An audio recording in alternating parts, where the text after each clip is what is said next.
आज हम स्टडी करेंगे preparation of carboxylic acids bye hydrolysis of esters. Asters के मतलब हम इससे पहले भी पढ़ चुके हैं। एस्टर क्या होते हैं, यानी कार्बोक्सिलिक एसिड के डेरिवेटिव्स होते हैं, कार्बोक्सिलिक एसिड से डिराइव होते हैं। मैं यहाँ पे लिख लेता हूँ, इस तरह से आपको समझा देता हूँ, R C double bond O और ओ एच। ठीक है जी, ये हमारे पास क्या है जी, कार्बोक्सिलिक एसिड है। चूंकि इसमें कार्बोक्सिल ग्रुप मौजूद है, ये इसका जो है वो फंक्शनल ग्रुप है, और आर मीन अल्काइल या फिर अराइल ग्रुप। तो इसी तरह से अगर मैं बात करूं एस्टर की, तो एस्टर जो है वो क्या होते हैं जी, कार्बोक्सिलिक एसिड के डेरिवेटिव्स होते हैं, इससे डिराइव होते हैं। यहाँ पे मैं एस्टर के लिए यहाँ पे लिख लूंगा ओ आर। ठीक है जी, यहाँ पे मैं लिख लूंगा आर और आर प्राइम लिख लूंगा, इस आर से डिफ्रेंशिएट करने के लिए। तो ये क्या आ गया जी हमारे पास, ये एस्टर आ गया। ठीक है जी, ये कौन सा फंक्शनल ग्रुप है, एस्टर है। इससे पहले हम इसको डिटेल में पढ़ चुके हैं, यानी इसमें OH था और इसमें OR आ गया है। अल्कॉक्सी ग्रुप आ गया है और इसमें हाइड्रोक्सिल ग्रुप को रिप्लेस कर दिया है अल्कॉक्सी ग्रुप ने। तो ये हमारे पास क्या बन जाता है, एस्टर बन जाता है। तो एस्टर की अगर हम हाइड्रोलिसिस करें वाटर की मौजूदगी में, इसकी हम क्या करें जी, ब्रेक डाउन करें, तो हमारे पास क्या आ जाएगा जी, हमारे पास कार्बोक्सिलिक एसिड आ जाएगा। अब हम यहाँ पे क्या करेंगे जी, हम यहाँ पे देख लेते हैं कि ये हमारे पास क्या है जी, कोई एस्टर है, और इसकी हम हाइड्रोलिसिस किस तरह से करते हैं कि इसको हम बॉयल करते हैं with sodium, concentrated sodium hydroxide.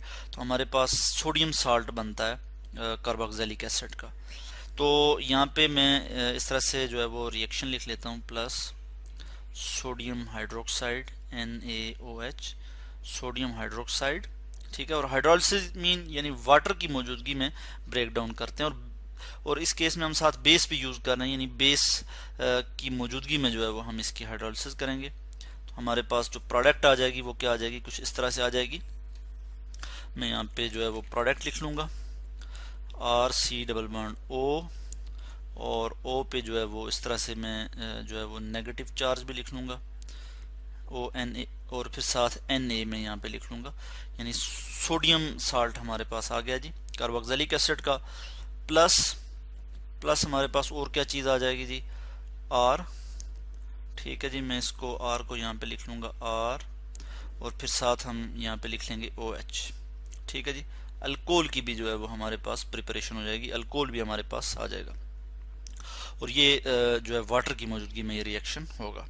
इसी तरह से हम क्या करेंगे कि जब हम ये जो हमारे पास सोडियम साल्ट आ गया, अच्छा मैं यहाँ पे इसको पॉजिटिव चार्ज, यहाँ पे सोडियम पे प्लस चार्ज आता है, तो ये भी मैं यहाँ पे लिख लेता हूँ। तो अब हम क्या करेंगे कि ये जो सोडियम साल्ट है कार्बोक्सिलिक एसिड का, इसको अगर हम HCl के साथ ट्रीट करें, प्लस HCl, मैं यहाँ लिख लूंगा HCl, तो ये हमारे पास जो है वो क्या आ जाएगा जी, कार्बोक्सिलिक एसिड जो है हमारे पास आ जाएगा। तो मैं यहाँ पे कार्बोक्सिलिक एसिड लिख लेता हूँ, प्लस हमारे पास क्या आ जाएगा जी, carboxylic acid R C double bond O और H, प्लस हमारे पास क्या आ जाएगा जी, सोडियम क्लोराइड साल्ट आ जाएगा NaCl। और इस केस में हम क्या करेंगे, यहाँ पे वाटर लिख लेते हैं H2O, और साथ ही हम यहाँ पे हीट भी लिख लेंगे कि इसको हीट भी करना पड़ता है, यानी बॉयल करना पड़ता है बेसिकली। ठीक है, तो फाइनली हमारे पास कार्बोक्सिलिक एसिड आ जाता है। तो मैं यहाँ लिख लूंगा कार्बोक्सिलिक एसिड। इसी तरह से ये तो हमने एक जनरल सा रिएक्शन देखा है। अभी हम यहाँ पे एक रिएक्शन लिख लेते हैं, और हम यहाँ पे रिएक्शन देखेंगे। मैं यहाँ पे लिख R की जगह फंस किया, मैं यहाँ पे क्या लिख लूंगा जी, CH3, उसके बाद C डबल बॉन्ड O, और यहाँ O, और इस R प्राइम की जगह मैं यहाँ पे लिख लेता हूँ C2H5। ठीक हो गया। तो अब हम इसकी नेमिंग किस तरह से करते हैं, हम इससे पहले पढ़ भी चुके हैं। इस पार्ट को हम क्या कहते हैं, इथाइल। ठीक है जी, इसको हम क्या कहेंगे जी, इथाइल, और ये वाला जो पार्ट है इसको हम क्या कहेंगे जी, एसीटेट। तो इथाइल एसीटेट हम इसको कहेंगे, इथाइल एसीटेट, या फिर हम इसका जो सिस्टमेटिक IUPAC नेम है वो क्या है जी, हम इस पार्ट को इस तरह से कहते हैं इथाइल इथेनोएट। तो जब हम इथाइल इथेनोएट को क्या करते हैं जी, इसको ट्रीट करते हैं सोडियम हाइड्रोक्साइड के साथ, कंसंट्रेटेड सोडियम हाइड्रोक्साइड के साथ, और बॉयल करते हैं, वाटर भी मौजूद है इस केस में, क्योंकि हम क्या करने जा रहे हैं जी, हाइड्रोलिसिस करने जा रहे हैं। तो हमारे पास जो प्रोडक्ट आ जाएगी वो क्या आ जाएगी, जैसा कि मैंने यहाँ पे जनरल सा यहाँ पे रिएक्शन लिखा है कि हमारे पास कुछ इस तरह से प्रोडक्ट आ जाएगी।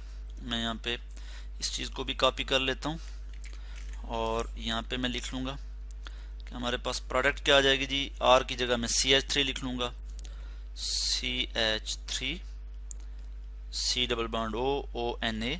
हमारे पास क्या आ जाएगा, सोडियम एसीटेट। ये क्या है, सोडियम एसीटेट जो कि साल्ट है, और प्लस हमारे पास प्रोडक्ट में और क्या आ जाएगा जी, C2H5, और फिर ये वाला जो OH ये आपस में मिलके क्या बना लेंगे, C2H5OH।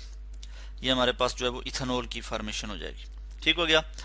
इसी तरह से जब हम क्या करेंगे जी, ये जो हमारे पास साल्ट है, सोडियम साल्ट है कार्बोक्सिलिक एसिड का, इसको हम एसिड के साथ ट्रीट करेंगे बिल्कुल उसी प्रोसीजर से जैसा कि मैंने ऊपर एक जनरल रिएक्शन आपको शो किया है। हम यहाँ पे क्या करने जा रहे हैं जी, इसको HCl के साथ ट्रीट करेंगे। तो हमारे पास फाइनल प्रोडक्ट क्या आ जाएगी जी, कार्बोक्सिलिक एसिड आ जाएगा CH3 C double bond O, और फिर यहाँ पे क्या आ जाएगा OH। ठीक है जी, ये हमारे पास क्या आ गया, एसिटिक एसिड, जिसको हम कहते हैं इथेनोइक एसिड, जो कि इसका IUPAC नेम है, प्लस NaCl, सोडियम क्लोराइड भी जो है हमारे पास आ जाएगा। फाइनल जो प्रोडक्ट हमारे पास आई है। तो इस तरह से ये हमने जो है कार्बोक्सिलिक एसिड को यहाँ पे प्रिपेयर कर लिया है। अब हम इसका मैकेनिज्म डिस्कस कर लेते हैं कि ये किस मैकेनिज्म के तहत ये रिएक्शन प्रोसीड होता है। तो इसके लिए मैं यहाँ पे क्या लिखूंगा जी, यहाँ पे मैं लिख लेता हूँ एस्टर लिख लेता हूँ यहाँ पे, बल्कि मैं इसको थोड़ा स्क्रॉल कर लेता हूँ और यहाँ पे मैं लिख लूँगा जी, हमारे पास क्या था जी, इथाइल इथेनोएट था, और यहाँ पे इसको हम इस तरह से लिख लेंगे OC2H5। ये हमारे पास क्या है जी, इथाइल इथेनोएट। और हमने यूज़ क्या किया था जी, सोडियम हाइड्रोक्साइड की मौजूदगी में क्या की थी, हाइड्रोलिसिस की थी, वाटर से इसकी ब्रेकडाउन की थी। सोडियम हाइड्रोक्साइड में जो हाइड्रोक्सिल ग्रुप है, यानी सॉरी जो हाइड्रोक्साइड आयन बनता है हमारे पास, ठीक है जी, OH नेगेटिव, ये एज अ न्यूक्लियोफाइल के तौर पे एक्ट करता है। तो ये क्या करेगा, क्योंकि ये वाला जो कार्बन है ये इलेक्ट्रॉन डेफिशिएंट है, क्योंकि ये जो ऑक्सीजन है इस पे क्या है जी, पार्शियल नेगेटिव चार्ज है, क्योंकि ये ज़्यादा इलेक्ट्रोनेगेटिव है। कार्बन जो है वो लेस इलेक्ट्रोनेगेटिव है, इस पे पार्शियल पॉजिटिव चार्ज है। कार्बन के इलेक्ट्रॉन ऑक्सीजन की तरफ ज़्यादा अट्रैक्टेड होंगे, सो क्या होगा कि कार्बन इलेक्ट्रॉन डेफिशिएंट होगा, या हम कहते हैं इलेक्ट्रोफिलिक होगा। तो ये OH जो है ये एज अ न्यूक्लियोफाइल के तौर पे, OH आयन यानी hydroxide ion as a nucleophile के तौर पे एक्ट करेगा। और हमारे पास कुछ प्रोडक्ट इस तरह से आ जाएगी कि हमारे पास क्या आ जाएगा जी, CH3CO। अच्छा, ये वाला जो पाई बॉन्ड है, जो कार्बन ऑक्सीजन का डबल बॉन्ड है, ये वाले इलेक्ट्रॉन यहाँ शिफ्ट हो जाएंगे। तो अब क्या आ जाएगा, ऑक्सीजन पे नेगेटिव चार्ज आ जाएगा इस तरह से। ठीक हो गया। बाकी उसी तरह से OCH3, ये मैं उसी तरह से लिख लूँगा, OC2H5, ये बिल्कुल इसी तरह से मैं लिख लूँगा, और साथ ही क्या आ जाएगा जी, OH साथ इस तरह से आके अटैच हो जाएगा। ठीक हो गया, OH यहाँ पे अटैच हो जाएगा। अब नेक्स्ट स्टेप में क्या होगा कि ये वाला जो ऑक्सीजन पे ये जो नेगेटिव चार्ज है, ये क्या होगा, यहाँ से ये इलेक्ट्रॉन यहाँ पे मूव करेंगे, जिसके नतीजे में यहाँ से ये वाले इलेक्ट्रॉन आगे शिफ्ट हो जाएंगे, यानी ये जो यहाँ से इथॉक्साइड आयन जो है वो निकल जाएगा। और नेक्स्ट स्टेप में मैं इस चीज़ को ऐसे शो कर लेता हूँ कि कुछ इस तरह की सिचुएशन हो जाएगी हमारे पास कि यहाँ पे मैं रिवर्सेबल एरो शो कर रहा हूँ इस तरह से, यानी ये रिवर्स भी ये जा सकता है। ठीक है, वो मैं इसको लास्ट आखिर में जो है वो इसको मैं मज़ीद एक्सप्लेन करूँगा। यहाँ पे आप देखें कि अब क्या हो जाएगा, CH3 C double bond O, चूँकि ये वाला जब इलेक्ट्रॉन यहाँ शिफ्ट होंगे यहाँ पे डबल बॉन्ड बन जाएगा, और साथ ही ये वाला जो OH है ये यहाँ पे इस तरह से आ जाएगा OH, और यहाँ पे प्लस क्या होगा जी, प्लस हमारे पास और क्या चीज़ है, ये इथॉक्साइड आयन बन जाएगा। तो हम यहाँ पे लिख लेंगे OC2H5, और इस पे नेगेटिव चार्ज होगा। ठीक है, इथॉक्साइड आयन। अब नेक्स्ट स्टेप में क्या हो जाएगा, नेक्स्ट स्टेप में इस तरह से आपको शो कर लेता हूँ कि ये वाला जो इथॉक्साइड आयन है ये एज अ बेस के तौर पे एक्ट करेगा। यहाँ से ये प्रोटॉन एब्स्ट्रैक्ट करेगा, जो कार्बोक्सिलिक एसिड हमारे पास आया है इसका एक प्रोटॉन एब्स्ट्रैक्ट करेगा, ये इधर ये प्रोटॉन एब्स्ट्रैक्ट करेगा यहाँ से इधर से, और ये वाला जो हाइड्रोजन है यानी ये यहाँ से अपना इलेक्ट्रॉन इस ऑक्सीजन को रिलीज कर लेगा। ठीक है जी, ऑक्सीजन के पास 2 लॉन पेयर ऑलरेडी मौजूद हैं, तो ये वाला इलेक्ट्रॉन जब इस पे शिफ्ट होगा तो इसके बाद क्या बन जाएगा, ये एसीटेट आयन हमारे पास आ जाएगा, CH3 C double bond O और फिर O पे नेगेटिव चार्ज आ जाएगा।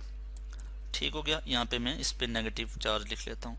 सोडियम यहाँ पे हमारे पास क्या बन जाएगा, एसीटेट आयन प्लस हमारे पास क्या बन जाएगा, OC2H5 यानी इथॉक्साइड आयन था, इस पे नेगेटिव चार्ज था, तो इसके मैं इलेक्ट्रॉन भी यहाँ पे शो कर लेता हूँ। तो ये क्या हो जाएगा, जब ये प्रोटॉन एब्स्ट्रैक्ट करेगा तो ये क्या बन जाएगा, इथेनॉल हमारे पास आ जाएगा। तो मैं यहाँ लिख लूँगा OH C2H5, इथेनॉल की फॉर्मेशन हो जाएगी। ठीक हो गया, तो यहाँ पे ये जो एसीटेट आयन है इसके साथ सोडियम आयन मिलके ये क्या बना लेगा, सोडियम एसीटेट Na पॉजिटिव।